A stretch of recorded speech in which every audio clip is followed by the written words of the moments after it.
தமிழ்நாடு முழுவதும் அரசு நேரடி நெல் கொள்முதல் நிலையத்தில் கொள்முதல் செய்யப்பட்ட நெல்லிற்கான பணம் கடந்த 2 மாதங்களாக விவசாயிகளுக்கு வழங்கப்படவில்லை என விவசாயிகள் வேதனை தெரிவிக்கின்றனர். இதுகுறித்து நமது செய்தியாளர் வினோத் விவசாய சங்க தலைவர் கலிவரதனுடன் பேசிய கலந்துரையாடலை தற்போது பார்க்கலாம். தமிழ்நாடு முழுவதும் டிஎன்சிஎஸ் எனப்படும் தமிழ்நாடு சிவில் சப்ளை கார்ப்பரேஷன் மூலமாக விவசாயிகளிடமிருந்து நெல் கொள்முதல் நேரடியாக செய்து வருகிறது.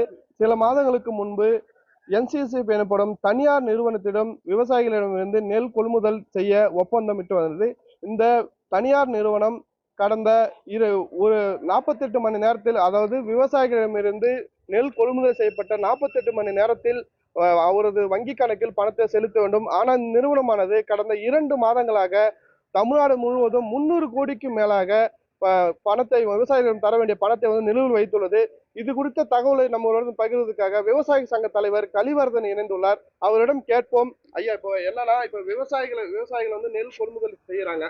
அந்த பணம் 48 மணி நேரத்துல கொடுக்கணும். ஆனா இந்த விவசாயிகள் பணம் 48 மணி நேரத்துல வரல. 2 மாசம் ஆயிப்போச்சு, எங்களுக்கு நிறைய பணம் நிக்குது. இப்ப பல்வேறு கடன்களுக்கு மத்தியில் தான் நாங்க விவசாயம் செய்து வரோம். ஆனா எங்களுக்கு பணம் நிக்குதுன்னு சொல்றாங்க. இது குறித்து உங்களோட பார்வை என்ன? அதாவது மத்திய அரசாங்கம் என்சிசிபி என்ற ஒரு தனியார் நிறுவனத்துக்கு இந்த நெல் கொள்முதல் நிலையத்தை வழங்கியது. அவர்கள் விவசாயிகளுக்கு 48 மணி நேரத்திலே பணம் பட்டுவாடா செய்யப்பட வேண்டும்.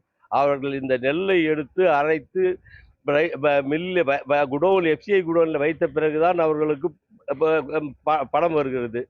இப்படி இருந்தால் கூட ஒரு வார காலத்திற்குள் எங்களுக்கு பணம் கொடுத்து விட முடியும், அல்லது அதிகபட்சமாக 15 நாளில் கொடுத்து விடலாம். ஆனால் இவர்கள் கொடுக்க மறுக்கிறார்கள். அரசாங்கம் இதன்படி டிஎன்சிசியில் இருக்க ஆரம் தான் இதுக்கு, இந்த மாவட்டத்திற்கு பொறுப்பு என்று கூறுகிறார்கள். ஆனால் ஆரமாக கேட்கக்குள்ள எங்களுக்கு இதுக்கு சம்பந்தம் இல்லை என்று கூறுகிறார்கள். ஆகையால் விவசாயிகளாக நாங்கள் தான் பாதிக்கப்பட்டிருக்கோம். அவர்களுக்கு எந்த பாதிப்பும் கிடையாது. அதாவது 2 மாத காலமாக விழுப்புரம் மாவட்டத்திற்கு மட்டும் சுமார் 50 கோடி ரூபாய் பாக்கி வைத்துள்ளனர். அந்த தனியார் நெல் கொள்முதலத்தை அரசு தனியாரிடம் ஒப்படைச்சோட காரணம் என்ன? அது திரும்ப அரசை இழுத்து நடத்தணுமா? உங்க கோரிக்கை என்ன சார்? அதாவது என்சிசிஎஃப் இந்த மாவட்டத்திலே நடைபெறக்கூடாது, தடை செய்ய வேண்டும் கோரிடும். அதன்படி தடை செய்து இன்றைக்கு டிஎன்சிசி மட்டும்தான் விழுப்புரம் மாவட்டத்திலே கொள்முதல் செய்கிறார்கள். ஆகையால எங்களுக்கு எந்த பாதிப்புகள் டிஎன்சி கொள்முதல் செய்வதால இதுல நிறைய சிரமங்கள் உள்ளது.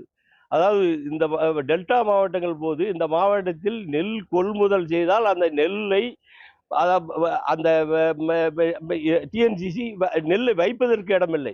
இவர்கள் குடோன் தேதி மார்க்கெட் கமிட்டிகளிலும் தனியார் குடோன்களில் தான் வைத்துக் கொண்டிருக்கிறார்களே தவிர விவசாயிகளுக்கென பிரத்யேகமாக இல்லை.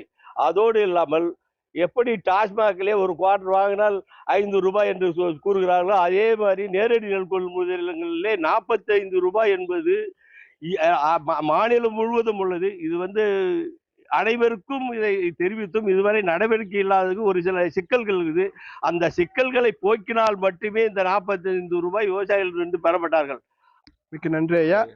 இப்ப நம்ம பாத்தீங்கன்னா விழுப்புரம் மாவட்டத்துல சுமார் 50 கோடிக்கு மேலாக நெல் கொள்முதல் செய்யப்பட்ட பணம் விவசாயிகளுக்கு தராமல் நிலுவையில் உள்ளதாக விவசாயிகள் தெரிவித்து வருகின்றனர். தொடர்ந்து இந்த பணம் எப்போது வழங்கப்படும் என பல்வேறு கடன்களுக்கு மத்தியில் பயிர் கடன், அந்த கடன், இந்த கடன் சொல்லிட்டு பல்வேறு கடன்களுக்கு மத்தியில் விவசாயம் செய்து வரும் நாங்கள் இந்த நிலுவைத் தொகையால் மிகவும் பெரிதும் பாதிக்கப்பட்டுள்ளதாக விவசாயிகள் தெரிவித்துள்ளனர்.